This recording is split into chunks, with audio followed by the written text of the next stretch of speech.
the twiddle factor. Actually, what is twiddle factor is all about, as we have discussed in our last class, that if we are calculating the 4-point DFT, then what are the values of twiddle factor. Similarly, if it is required to calculate the DFT of 8-point DFT, then what will be their values. So let's discuss the twiddle factor. So if you can see this block diagram, yes, and in this block diagram, what you can observe,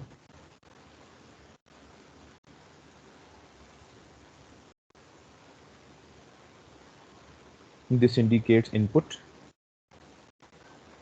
आपके पास जो input की जो sequence होती है, that is from 0 to n-1, and this will be their corresponding twiddle factor depending upon the value of sample, and this will be the DFT function, and you will get the output x of k. So by applying the twiddle factor, you are getting x of k. This is what the this is something like we have represented the whole DFT function in terms of block diagram by using the twiddle factor. Clear?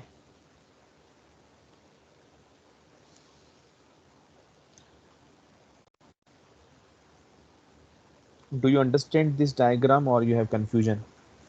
Anyone? Sir एक बार repeat कर. What I'm trying to say, what we have done in last class, that in our last class we are using the we are calculating the DFT by using the twiddle factor. So how twiddle factor is involved in calculating the DFT, this is represented in terms of block diagram. So this is just let me clear this and I will explain it again.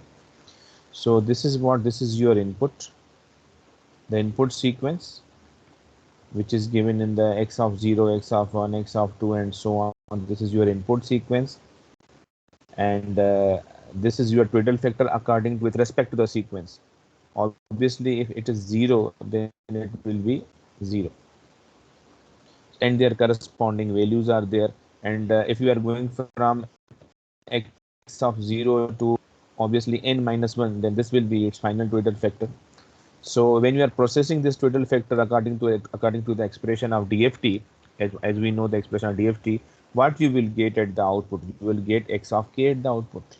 This is what we have done in last class by using the twiddle factor.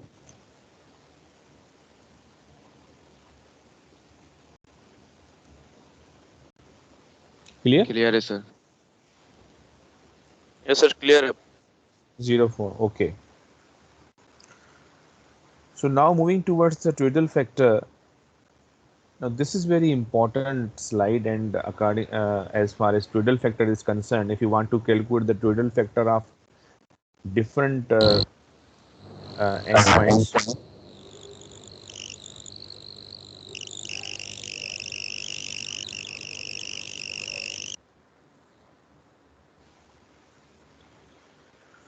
so if you want to simply calculate the twiddle factor of 2-point DFT, so this will be the diagram.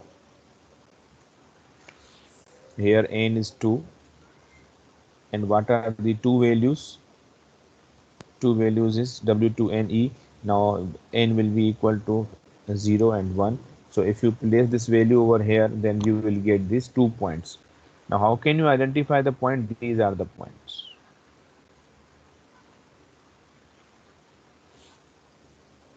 If it is required to calculate the 2-point DFT, then how many twiddle factors are there?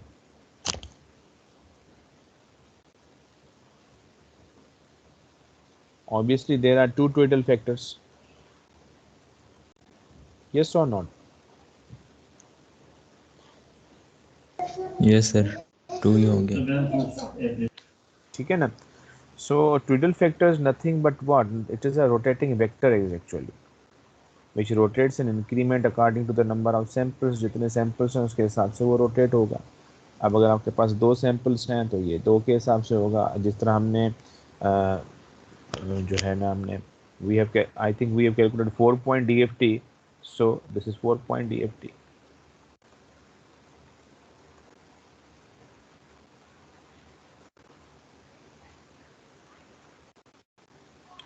Similarly, if you are looking into this is 8 point DFT.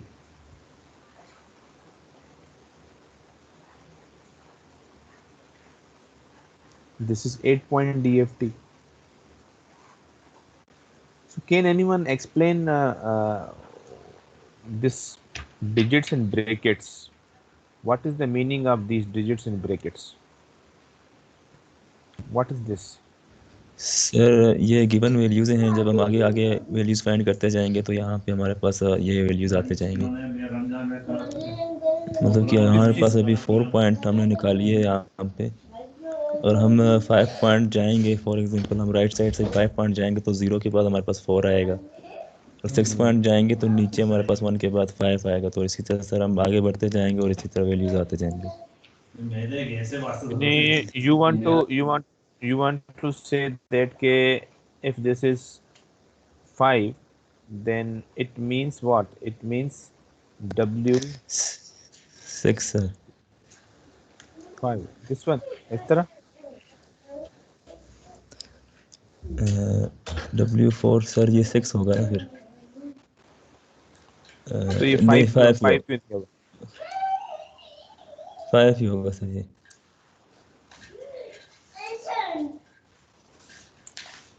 चलें, ठीक है. Yes, 36. Any idea? Yes sir, मतलब अगर ट्यूटल factor जैसे हमारे पास different है तो बस ये साइकिल सर रिपीट होती रहेगी। Yes, बिल्कुल सही कह रहे हैं. You are saying that the cycle is repeating itself. But what do you mean by this factor? जिस तरह यहाँ पर मैंने मेंशन किया कि this is 5 over here. So this 5 means what? This 5 is actually this. Sir ये 5 जो है वो के एन की वैल्यू है। Yes. It is कि जो आपके पास जो फैक्टर आ रहा है ना Kn, ये आपके पास वो वैल्यू जो जिस तरह हम मैट्रिक्स बनाएंगे तो इस मैट्रिक्स में हमारे पास जो मैट्रिक्स के एलिमेंट होंगे वहां पर जो हम मेंशन करते हैं ना तो वो Kn की वैल्यू बनेगी। Yes sir.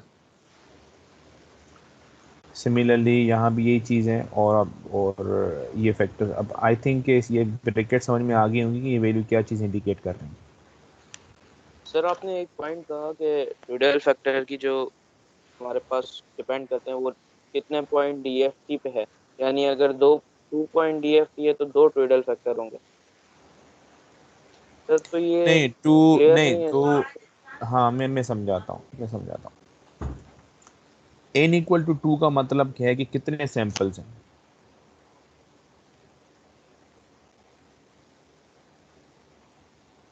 Yes sir, 2 samples हैं। टोटल 2 सैंपल्स हैं, और अगर आपको 2 पॉइंट DFT कहा जाता है तो 2 पॉइंट DFT के लिए आपको कितनी वैल्यूज कैलकुलेट करनी पड़ेंगी? सर 0 और 1। नहीं, how many numbers of values to be calculated? Values कितनी? 2। सर आप 2 वैल्यूज कैलकुलेट करेंगे। जी यही कहना चाह रहा हूँ। सर ट्यूडल फैक्टर तो अलग चीज है ना सर, वैल्यूज अलग चीज हैं। ट्यूडल फैक्टर तो सर फिर हमारे पास ज्यादा हो जाते हैं। नहीं, ट्विडल फैक्टर देखो, बेसिकली ट्विडल फैक्टर हम निकालते हैं तो उसका अल्टीमेट रिजल्ट क्या आता है? इस तरह मैं इस डायग्राम में आ जाता हूँ, ठीक है ना। अगर हम यहाँ पर अगर मैं यहाँ पर एक वैल्यू x ऑफ 0 ले रहा हूँ और दूसरी वैल्यू ऑब्वियसली अगर 2 सैंपल्स हैं तो x ऑफ 1 दूसरी वैल्यू होगी, ठीक है ना, एक वैल्यू यहाँ आ जाएगी, ठीक है, सही है। ये यस तो सर। इसकी nth वैल्यू है ना, इसको तो मैं मिटा रहा हूँ, ये 2 वैल्यूज है, ठीक है। तो एक ट्विडल फैक्टर यहाँ पर आएगा ना जिसकी वैल्यू w जो भी आपके पास वैल्यू होगी वो यहाँ पर आ जाएगी, यही होगा ना, जी सर। ठीक है। तो अब अगर इसको जब हम सॉल्व करेंगे तो हमारे पास कितनी वैल्यूज आएंगी? सर लेकिन 2 वैल्यूज हमने आएंगी, जब कल सॉल्व एक एक मिनट कंप्लीट कर, एक एक वैल्यू आएगी x ऑफ 0, एक वैल्यू आएगी x ऑफ 1।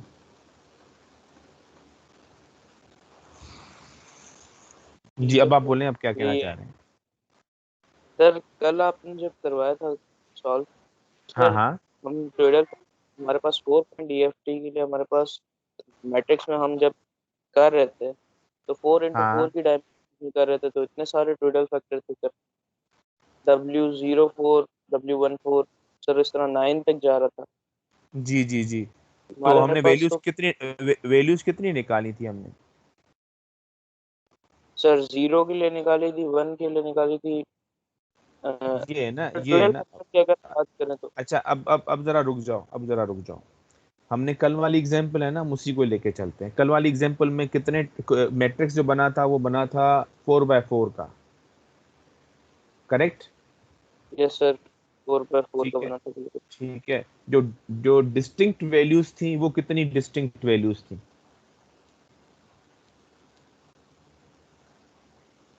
डिस्टिंक्ट का मतलब ये है कि ऐसी वैल्यूज जो कि डिफरेंट हो और उसके बाद उसकी रिपीटेशन हो। जी जी सर। तो सर यहाँ पर वो, अगर आप, आपकी आवाज मुझे नहीं आ रही, मेरी आवाज सही आ रही है आपको? जी सर आपकी आवाज़ सही आ रही है। हाँ अब सही है आपकी आवाज, जी बोलें बोलें, हाँ।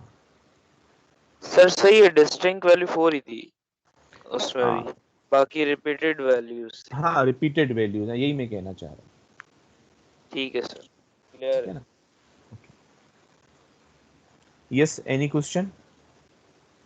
अच्छा, आपको एक चीज इसमें ये देखनी है कि यहाँ पर अगर यही चीज अब देखेंगे, यहाँ पर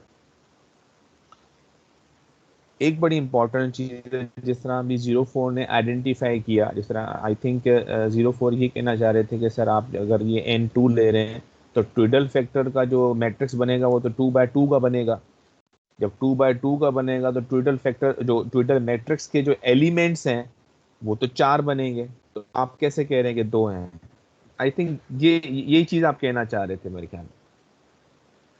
सर 04, वही आपने बताया ना कि डिस्टिंक्ट, तो हम लोग चेक कर लेंगे कि डिस्टिंक्ट जी, वैल्यूज हैं और केवल वैल्यू है। डिस्टिंक्ट जो वैल्यू होंगी वो उसके बाद फिर उसकी रिपीटेशन होगी। जी जी जी। जी अच्छा, मैं one thing I want to clear कि for example how can you assess कि कितनी डिस्टिंक्ट वैल्यू होंगी? ये बड़ा आसान है अब आपके लिए समझना। अगर फॉर एग्जांपल अगर मैं कहता हूँ कि इफ इट इज 16, अगर if it is required to calculate 16 point DFT, ठीक है, तो how many distinct values are there? Sir 16 होंगी फिर। 16 होंगी। तो this is the pattern you are going to understand कि आपके पास वहां पर जो मैट्रिक्स बनेगा वो 16 का नहीं बनेगा, वो 16 into 16 का बनेगा। जिस तरह यहाँ पर अगर मैं 8 पॉइंट डीएफटी की बात कर रहा हूँ तो 8 पॉइंट डीएफटी में आपका जो मैट्रिक्स बनेगा वो क्या बनेगा? 8 into 8 का बनेगा। जी सर वो, लेकिन सैंपल्स पे भी तो डिपेंड करता है ना सर, अगर सैंपल्स कम ज़्यादा होंगे तो फिर जी वो। जी जी। लेकिन मैंने आपसे पहले भी ये बताया था, मैंने पहले भी क्लियर किया था कि most of the time, most of the cases में if it is not given in the question you take it as an equal. ये बाय डिफॉल्ट इक्वल ही होता है। जी सर। तो मैं जो एग्जांपल जो अभी आपको मैं बता रहा हूँ वो यही अज्यूम करके बता रहा हूँ कि ये इक्वल है। हाँ, अगर स्पेशल केस है तो फिर उसमें तो सारी चीज़ें चेंज होंगी होंगी definite. Clear? Yes sir clear. बाकी स्टूडेंट्स का आज कितनी अटेंडेंस है मेरे पास? 24 स्टूडेंट्स आ गए।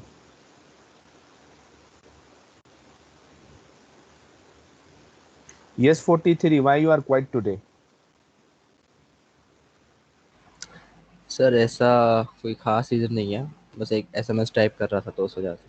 अच्छा, तो कुछ समझ में आ रही है बात? जी जी बिल्कुल सर। गुड। समझ में आ रही है तभी तो आप एसएमएस टाइप कर रहे हैं ना, वरना क्यों टकराएंगे टाइम?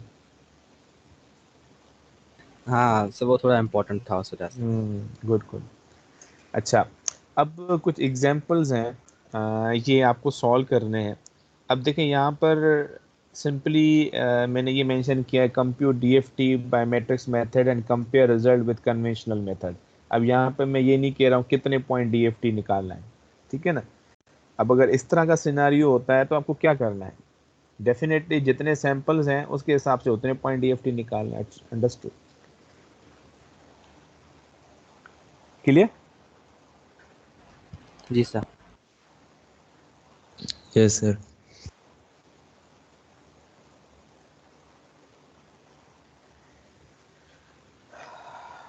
अच्छा,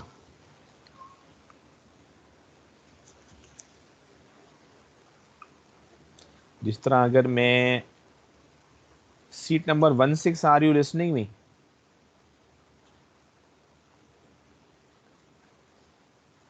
seat number 16, 48,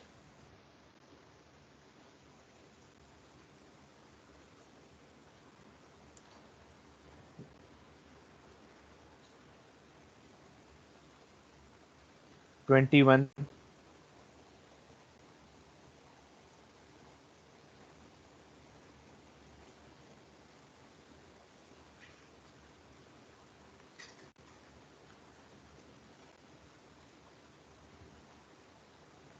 forty seven,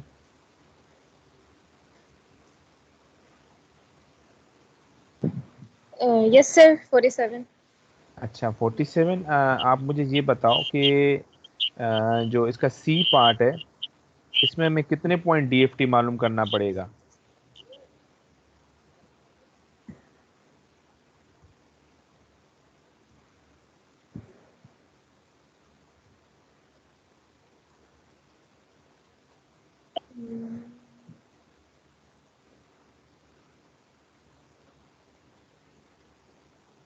sir मैं इसे करके आपको बता देती हूँ, मैं आपको करके सेंड कर दूंगी। मैं अभी 8 हाँ, असल में जी जी मैंने अभी ब्रीफ किया है। मैंने अभी ब्रीफ किया है कि अगर क्वेश्चन में गिवन नहीं हो ना कितने पॉइंट डीएफटी कैलकुलेट करना है, तो आपको simply number of samples count करने हैं। जिस तरह यहाँ पर 4 सैंपल हैं, इस केस में भी 4 है, यहाँ भी 4 है, यहाँ भी 4 है, यहाँ पर 8 है, तो इट मीन्स कि you have to calculate 8 point DFT. Clear? Okay. Definitely यहाँ भी 8 पॉइंट डीएफटी होगा और यहाँ भी 8 पॉइंट डीएफटी होगा। तो if it is 8 point DFT, then how many distinct value of twiddle factors are there?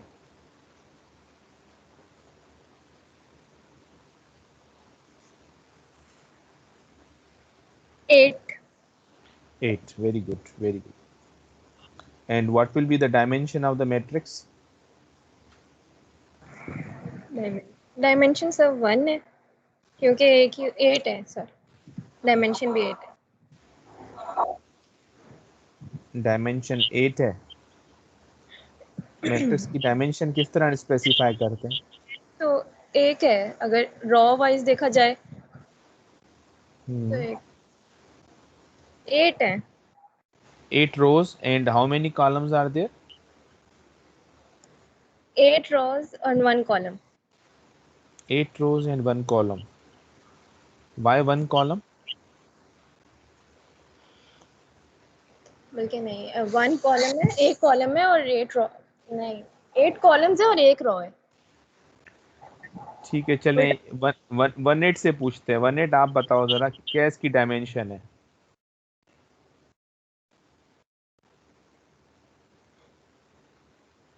43, what will be the dimension of this? जो मैंने यहाँ पर सी पार्ट की बात कर रहा हूँ, इसमें मैट्रिक्स की डायमेंशन क्या होगी? 43।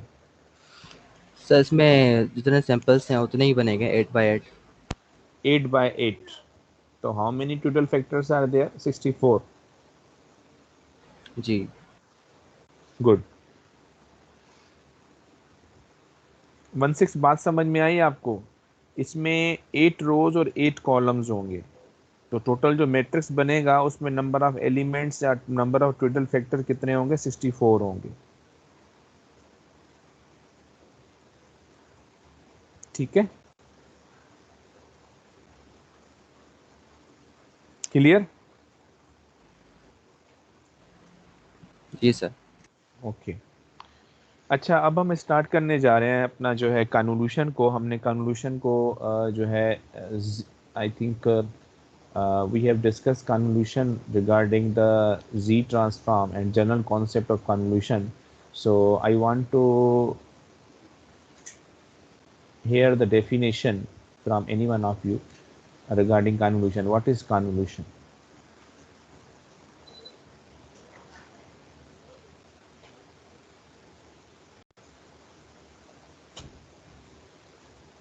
Yes, what is convolution? Why we are using convolution? I Sir, have explained the multiplication of concept. two signals. Okay, multiplication of two signals. Where? In time domain or in frequency domain? In frequency domain, sir. The frequency domain. In frequency domain. Why we are using convolution? हमने ये सारा we have already discussed in our signal system class the concept of convolution, but here we are having a discrete time convolution, so it doesn't matter whether the convolution is discrete time or continuous time. Simply the notation of in continuous time the notation of integration is replaced by the summation sign. Yes, why we are using convolution? Sir ताकि अगर दो signals हो तो sir उनका एक simplified एक ही signal बन जाए। हम दो सिग्नल को मल्टीप्लाई करेंगे और उसका एक सिग्नल बन जाएगा सर, समेशन हो जाएगी। You are right, but why we are doing this?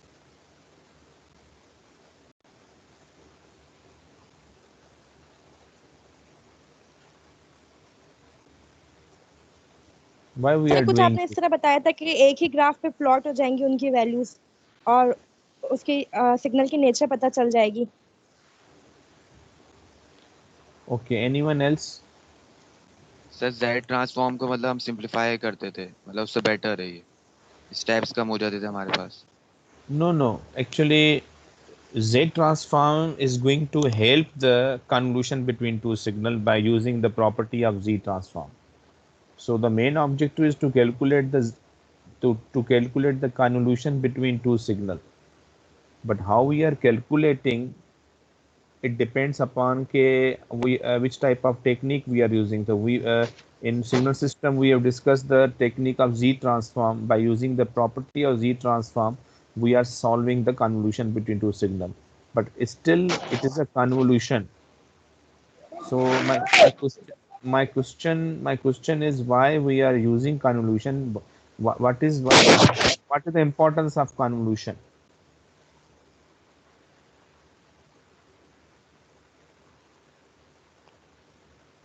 Yes, 43. तो यूज़ तो हम इसीलिए करते हैं कि हमारे पास जब दो सिग्नल होते हैं तो उनको मिलाकर हम एक सिग्नल बना देते हैं।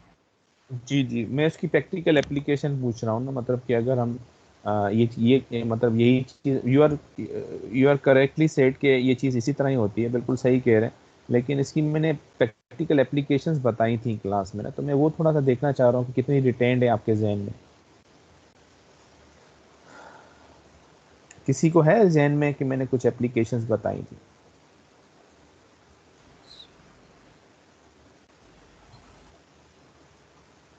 सर ग्राफिकली इमेज और आपने पिक्चर के हिसाब से बताया था कि आप अपने डिजायर के हिसाब से कलर और उसके इमेजेस गेट कर सकते हैं। एक सिग्नल कांस्टेंट होता है और एक सिग्नल मल्टीपल होता रहता है।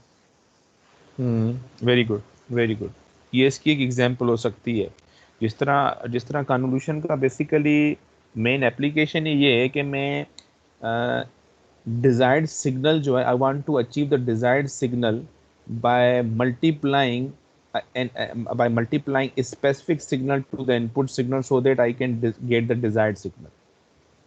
यानी मैं इस तरह का एक कॉम्बिनेशन बनाऊं इनपुट सिग्नल से, और उससे ऐसे सिग्नल को मल्टीप्लाई करवाऊं ताकि जो आउटपुट जो है वो मेरा डिजायर्ड आउटपुट आए। This is what convolution is. Sir थोड़ा रिपीट तो करिएगा। सर जो हाँ फिल्टर हम लगाते हैं पिक्चर्स पे, बिल्कुल बिल्कुल बिल्कुल बिल्कुल, मैं इसी एग्जांपल पे आ रहा था। ये मैंने एग्जांपल बार बार रिपीट की थी। 43 आपके शायद उन क्लासेस में आप आई डोंट नो के थे या नहीं थे, तो उन क्लासेस में मैंने ये बताया था कि अगर मैं अपने मोबाइल फ़ोन से कोई तस्वीर खींच रहा होता हूँ और उसमें मैं कोई फ़िल्टर अप्लाई करता हूँ जिसमें जिसमें वो फ़िल्टर फॉर एग्जांपल उस तस्वीर को जो है ना ब्लैक एंड वाइट कर देता है, या उसको बहुत ही शार्प कर देता है, या उसको डल कर देता है, या उसकी ब्राइटनेस या शार्पनेस में इंक्रीज या डिक्रीज करता हूँ, तो ये सारे का सारा इसके पीछे जो बैकग्राउंड है ना वो कन्वोल्यूशन का ही है। अब कैसे ये कन्वोल्यूशन का बैकग्राउंड है, वो इस तरह है कि जो एक्चुअल हमने तस्वीर खींची है, the actual picture is going to be interact with the desired filter. अब वो उस डिजायर्ड फिल्टर से interact करेगी। छोरा है साला छोरा भाई सा खोलेगा ही नहीं। जो डिजायर्ड फिल्टर है वो अकॉर्डिंग टू रिक्वायरमेंट आउटपुट दे रहा होता है। आपने बहुत सारे उसमें फिल्टर्स में देखा होगा जिसमें रेड आई, जो आपके पास अगर आप एक तस्वीर खींच रहे हैं उसमें रेड आई आ रहा है तो उसको भी जो एलिमिनेट कर रहा है। आपको अगर चाहते हैं कि आप जब स्माइल कर रहे हैं तो आप अगर आपके टीथ जो हैं वो आपको बहुत ही ज़्यादा ब्राइट चाहिए तो वो उस पर्टिकुलर चीज़ को ब्राइट कर देगा। तो this is all about convolution. यानी आपने एक ऐसा फिल्टर डिज़ाइन किया है जैसे ही आप उसको एक्चुअल सिग्नल को से इंटरेक्ट करवाते हैं, जो आपके पास आउटपुट मिलता है वो जो आउटपुट है that is your desired output. Clear? Yes sir. बहुत ही मतलब अनएंटिसिपेटेड आपने यस सर कहा है, इसका मतलब समझ में नहीं आ रहा है, मजबूरी में हाँ कर रहे हैं, चले यार चले, जान कैसे छूटेगी, ऐसे ही छूटेगी। नहीं सर, बस ये कि मुझे याद है लास्ट क्लास में जब हम आए थे तो आप ये फिल्टर के बारे में बता रहे थे, लेकिन कॉन्वोल्यूशन वाली जी क्लासेस जी मैंने मिस की थी, तो वो मैंने थ्योरी हाँ, उसकी पढ़ी थी स्लाइड्स में से, तो इस वजह से मैं भूल।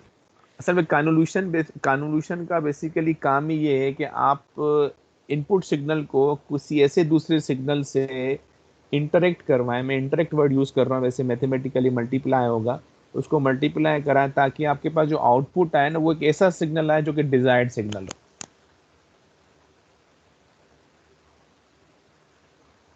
ठीक जी है ना? बिल्कुल सर। तो यही चीज आप देखेंगे, ये चीज आपको हर जगह पे मिलेगी। जिस तरह अगर मैं ड्यूरिंग क्लास अगर मैं माइक यूज कर रहा हूँ, अगर ड्यूरिंग क्लास में माइक यूज कर रहा हूँ तो बेसिकली मेरी मैं और आपके पास वो आवाज पहुंचती है, तो वो आवाज जब पहुंच रही है उसके पीछे एक प्रोसेसिंग हो रही है ना, तो that processing can be considered as a convolution because my actual voice is interacted with internal process, जिसमें एम्पलीफिकेशन भी आ गया, फिल्ट्रेशन भी आ गया, सब चीज़ें आ गई, ट्रांसमिशन भी आ गया, सब चीज़ें आ गई। उसके बाद जो आपके पास जो आवाज़ पहुंच रही है, I am not talking about analogue और डिजिटल, बट जो आपके पास आवाज़ पहुंच रही है that is the result of the convolution. तब तो जब हम मैसेजेस वगैरह सेंड करते हैं तो उनको भी बोल सकते हैं कन्वोल्यूशन? मैसेजेस जब मैसेजेस को आप सेंड करते हैं उसमें अगर आप कोई फॉर एग्जांपल अगर आप कोई एमोजी यूज कर रहे होते हैं, या अगर ऐसा कोई उस कैरेक्टर को बोल्ड कर रहे हैं या उसको इटैलिक कर रहे हैं या उसकी कोई शेप चेंज कर रहे हैं, ऑब्वियसली अगर सिंपली भेज रहे हैं तो वो भी कन्वोल्यूशन है। लेकिन अब सिंपली भेज रहे हैं उसमें हम इसको ये कि भी कह सकते हैं कि आपने जब उसको इंटरेक्ट किया, अब वो डिपेंड करता है कि वो डिजिटली कर रहे हैं तो उसके पीछे फिर सारी एनकोडिंग्स ये सब चीज़ें आ जाएंगी। तो एक लार्जर पिक्चर को देखा जाए तो कह सकते हैं कन्वोल्यूशन।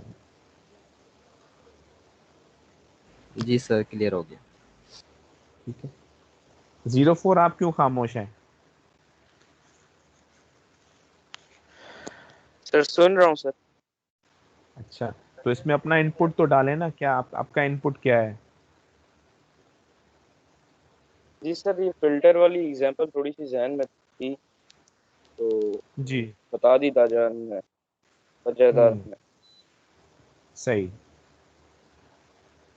तो ये नहीं, मेरा कहने का मकसद ये है कि कन्वोल्यूशन को हम इस वजह से इतनी इंपॉर्टेंस देते हैं, जब भी सिग्नल सिस्टम या डीएसपी की बात आएगी तो कहीं से भी कन्वोल्यूशन आपके पास आ जाएगा, क्योंकि कन्वोल्यूशन के बगैर जो है ना आप डिजायर्ड सिग्नल अचीव कर ही नहीं सकते, क्योंकि कन्वोल्यूशन से यानी ऐसे सिग्नल से आपको इंटरेक्ट करवाना ही पड़ेगा ताकि आप ये चीज़ कर। अच्छा, इसकी मैंने एक और एग्जाम्पल भी दी थी जो कि बहुत ही ऑर्डनरी सी एग्जाम्पल थी। आप ये कह सकते हो कि बहुत ही बेसिक सी एग्जांपल थी। मैंने ये कहा था कि जब आप एचिंग करते हैं, when you are designing power supply या कोई भी सर्किट आप बना रहे होते हैं, तो उसमें जब आप एचिंग करते हैं तो जो आप मार्किंग करते हैं सर्किट की और उसको फिर आप फेरिक क्लोराइड में डिप करते हैं, तो वो मार्किंग करने के जैसे जैसे आपने उसको फेरिक क्लोराइड में डिप किया, तो जब आप वापस उसको जब डिप करने के बाद निकाल के क्लीन करते हैं तो आपके पास क्या रह जाता है? सर वो ट्रेसेस सर रह सिर्फ जाते हैं जिनकी मार्क मार्किंग एरिया पे की है हमने। ऊपर रह जाए। बिल्कुल बिल्कुल, जिस तरह अभी 70 ट्रैक्स के रहते हैं, आपने कहा मार्क एरिया, बिल्कुल मार्क एरिया रह जाते हैं, बाकी सारे का सारा वॉश आउट हो जाता है, ठीक है ना। तो आपने बेसिकली इसकी मैंने ये इस तरह एग्जांपल दी थी कि आपने उसको जो है ना, आपने जो एक्चुअल जो आपको डिजायर्ड सिग्नल था वो आपने कैसे अचीव किया, उसको इंटरेक्ट करवाया दो, यानी आपने जो डिजायर्ड मार्किंग की उसको आपने इंटरेक्ट करवाया या रिएक्ट करवाया फेरिक क्लोराइड से, उसके बाद आपके पास जो आउटपुट आई वो आपके पास डिजायर्ड ट्रैक्स आ गई। तो ये इसकी एक बहुत ही ऑर्डिनरी सी एग्जांपल आप कह सकते हैं, apart from the signals and systems, but to clear the concept it can be an example.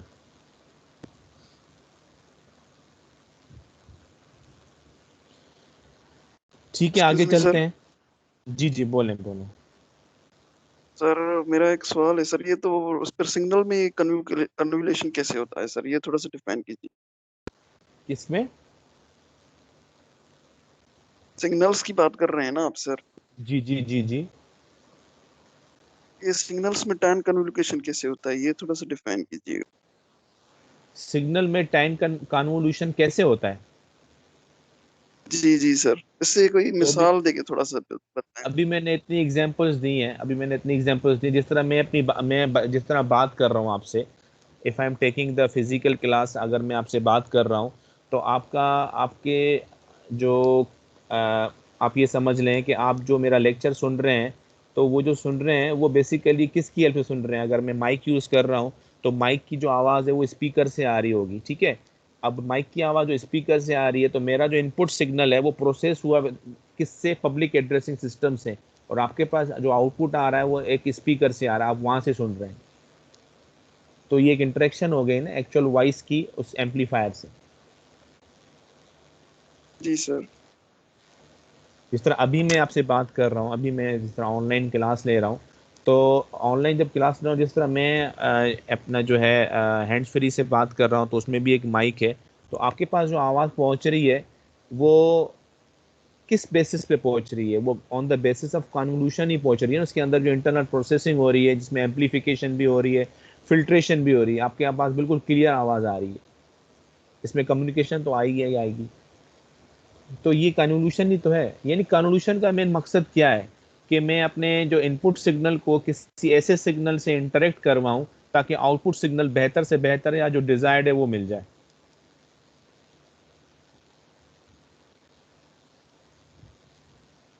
Clear है? 79। अच्छा, मतलब रिजल्ट क्लियर आ जाए। रिजल्ट क्लियर आ जाए, रिजल्ट डिजायर्ड आ जाए, आपको जो चीज अवॉइड करनी है वो आप खत्म कर दें और जो आउटपुट में आना चाहिए वही आ जाए। जी सर, ठीक है सर। ओके, अच्छा, अब हम डिस्क्रीट टाइम कन्वोल्यूशन की बात कर रहे हैं, क्योंकि we are dealing with DSP, digital signal, तो डिस्क्रीट टाइम कन्वोल्यूशन है। अब ये थोड़ा सा इंट्रोडक्शन ही है, तो मैं इसको थोड़ा सा जल्दी जल्दी वाइंड अप करता हूँ। अगर कहीं पर भी आपको डिफ़िकल्टी हो रही होगा, सर ये तो समझ में नहीं आ रहा, तो वहाँ मुझे रोक दीजिएगा, सर ये ज़रा एक्सप्लेन करें। अच्छा, ये डिस्क्रीट टाइम सिग्नल है, आपको पता है कैसे रिप्रेजेंट किए जाते हैं डिस्क्रीट टाइम सिग्नल। अगर आपके पास ये एक सीक्वेंस है, अगर ये एक सीक्वेंस है, तो उसको आप कैसे रिप्रेजेंट करोगे ग्राफिकली? तो ये इसका ग्राफिकल रिप्रेजेंटेशन है। आई डोंट थिंक सो कि ये इसको मुझे एक्सप्लेन करने की ज़रूरत है, अंडरस्टूड है ये, ठीक है। Yes sir. अच्छा, अब अगर मैं इसको with respect to impulse function इसको डिस्क्राइब करना चाहूँ, ठीक है ना, with respect to impulse function अगर मैं इसको डिस्क्राइब करना चाहूँ, तो उसको डिस्क्राइब करने का, उसको रिप्रेजेंट करने का क्या मेथड होता है? तो if this is a sequence which is considered as an impulse अब अगर मैं ये फर्स्ट पॉइंट इसका ओरिजिन है, तो आपके पास जो है ओरिजिन पे आपके पास वैल्यू क्या आ रही है? 2 आ रही है। तो आपने यहाँ पर ओरिजिन पे ये इसकी वैल्यू 2 आ गई। इसी तरह 1 पे क्या आ रही है वैल्यू, 79 1 पे क्या वैल्यू आ रही है,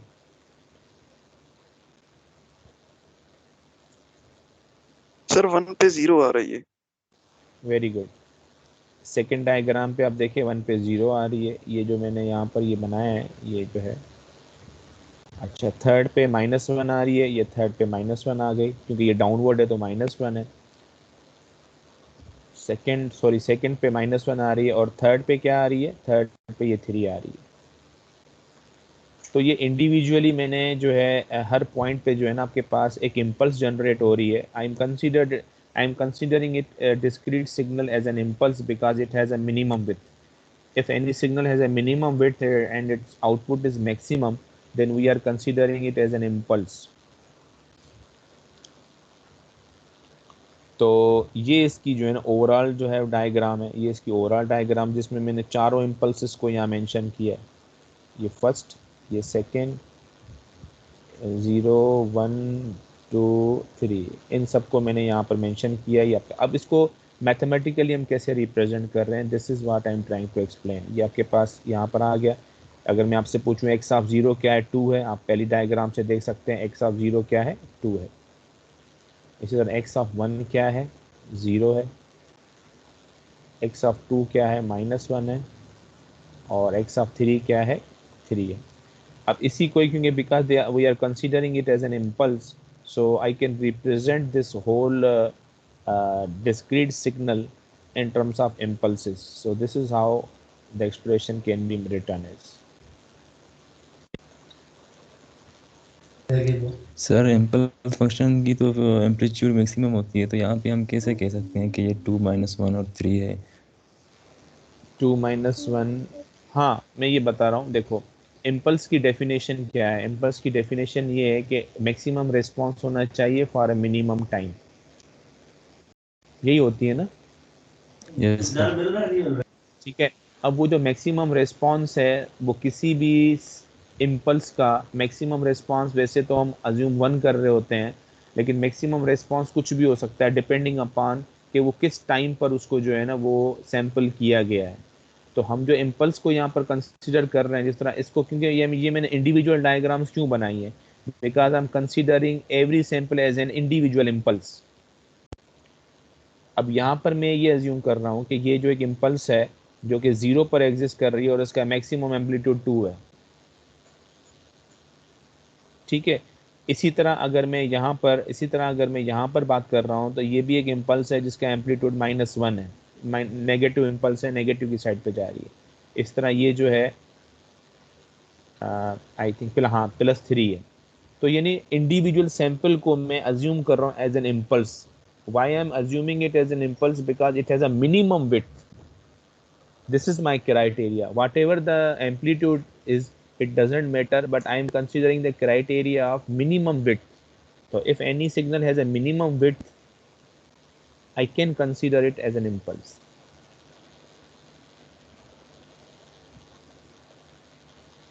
Okay.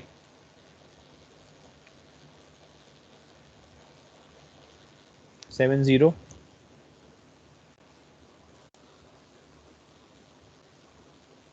आवाज आ रही है मेरी? यस सर आवाज आ रही है। So I hope कि this is actually the way of representing the discrete time signals in form of impulse.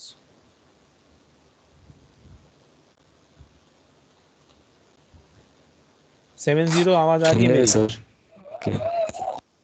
आवाज आ रही है मेरी?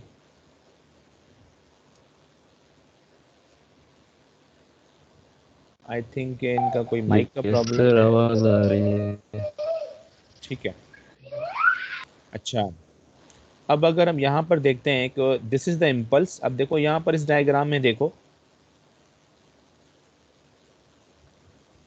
मैंने इसको कैसे रिप्रेजेंट किया है। This is an impulse whose amplitude is 2। इसी तरह जो नेक्स्ट वाली जो है ये इम्पल्स है जिसका एम्पलीट्यूड -1 है, और ये वाली इम्पल्स है जिसका एम्पलीट्यूड 3 है। तो I am representing the discrete time signal, I am representing the discrete signal in form of impulses. अब आप कहेंगे सर कि where is x of 1?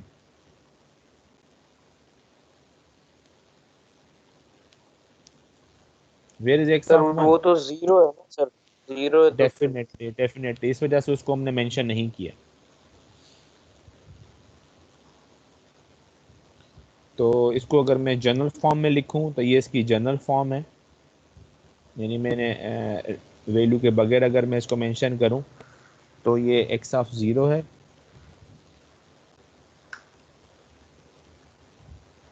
X of 0 है, और एक्स ऑफ 1 है, एक्स ऑफ 2, एक्स ऑफ 3। ये आपको समझ में आ रही है ना बात कि सिग्मा n है, उसके बाद n-1 मैंने क्यों दिया है, n-2 क्यों लिया है, n-3 क्यों लिया है। इस तरह के एक्सप्रेशन मैंने एक्सप्लेन किए थे क्लास में। यस n-1 सर, क्यों आ रहा लिया है है मैंने? समझ। जी जी, n-1 क्यों लिया सर मैंने?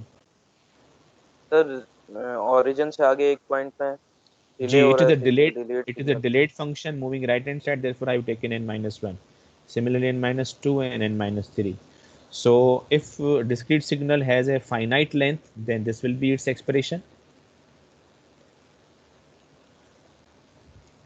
अगर मैं इसको जनरलाइज करूं, क्योंकि ये n-3 तक जा रहा है, अब ये कुछ भी हो सकता है, तो अगर मैं इसको जनरलाइज करूं तो and generalise on the basis of कि उसको एक पर्टिकुलर लेंथ है और उस लेंथ को मैं k से डिस्क्राइब कर रहा हूँ, तो मैं इसको इस तरह डिस्क्राइब कर सकता हूँ।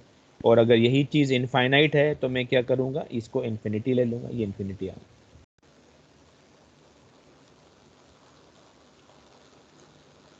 So actually we are building the background regarding the convolution. Clear है? Yes sir, clear. Sir clear. Okay, अब ये उसकी एग्जांपल है। आई थिंक इसको भी मुझे एक्सप्लेन करने की ज़रूरत नहीं है, ये सब चीज़ें हमने पहले की हुई हैं।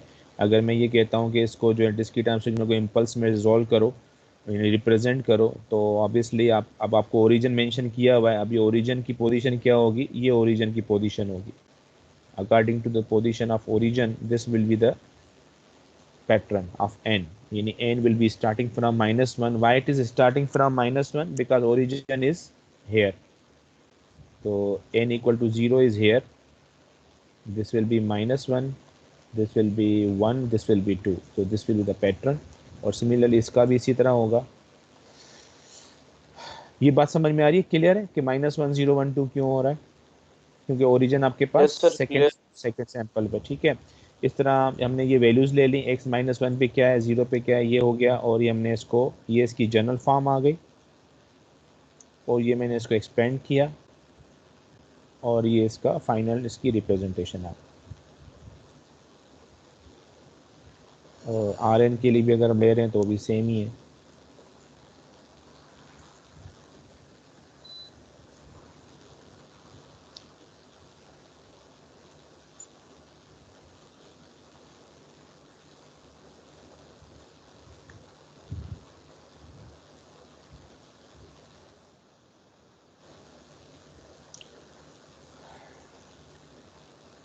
मेरे ख्याल में आज यहीं पर ही, यहीं तक ही रखते हैं, उसके बाद फिर आगे कंटिन्यू करेंगे, ठीक है। जी इंशाल्लाह ओके सर। सर ठीक है।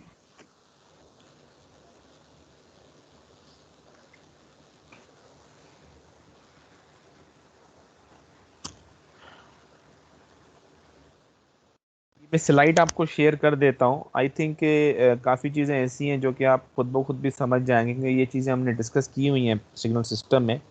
तो मैं इसको जो है ना शेयर कर देता हूँ आपसे, और उसके बाद फिर हम इसी को ही जो है ना रिव्यू करते हुए आगे चलेंगे, ठीक है ना। मैं यहाँ इसको जो यहाँ तक हमने डिस्कस कर लिया था, हम यहाँ इस LTI सिस्टम की बात कर रहे हैं, ठीक है।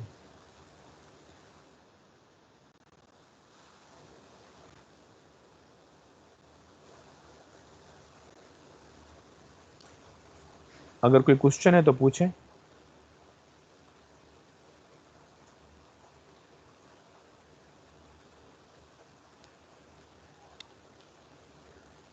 Any question? No sir.